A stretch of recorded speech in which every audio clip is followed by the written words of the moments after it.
ഈശോമിശിഹായ്ക്ക് സ്തുതിയായിരിക്കട്ടെ. ഈ 19-ാം ദിനത്തിൽ തെല്ലൊന്ന് ശാന്തമായിട്ടിരുന്നാലും എല്ലാവരും ഓട്ടത്തിലാണ്, എല്ലാവരും തിരക്കിലാണ്.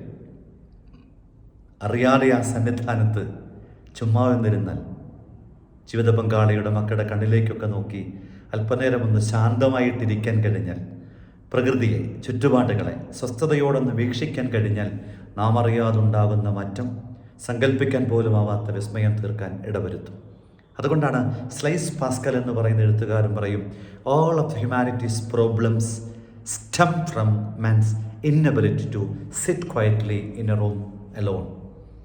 ഒറ്റയ്ക്കൊരല്പനേരം പോലും ഇരിക്കാൻ കഴിയാത്ത വിധം അസ്വസ്ഥതയുടെ വലിയ കൂടാരങ്ങളായി, കൊടുമുടികളായി നമ്മുടെയൊക്കെ ജീവിതം മാറുകയാണ്. വല്ലാതെ പെരുമുറുക്കത്തിലൂടെ മനുഷ്യരെ കടന്നു പോകുക. ശാന്തമായിട്ടൊന്നിരുന്ന് അല്പനേരം ഒന്ന് ശ്വാസോച്ഛ്വാസം പോലും നടത്താൻ നമുക്കാവുന്നില്ല. വിശ്രമം എന്നൊക്കെ പറയുമ്പം മൊബൈൽ ഫോണും കൊണ്ടാണ് പലരും പോണേ, പിന്നെന്ത് വിശ്രമം നടക്കുക. അതുകൊണ്ട് സൃഷ്ടികർമ്മം കഴിഞ്ഞ് ദൈവം പോലും വിശ്രമിച്ചുവെന്ന് വചനം പറയുന്നുണ്ടെങ്കിൽ ഒരു കാര്യം അടിവരയിട്ട് മനസ്സിനെ പഠിപ്പിക്കണം.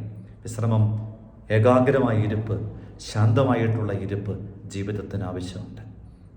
കേൾവിക്കാരില്ലാത്തൊരു കാലത്തിലൂടെ നമ്മൾ കടന്നു പോകുകയാണ്. എല്ലാവരും സംസാരത്തിലാണ്, എല്ലാവരും തിരക്കിലാണ്.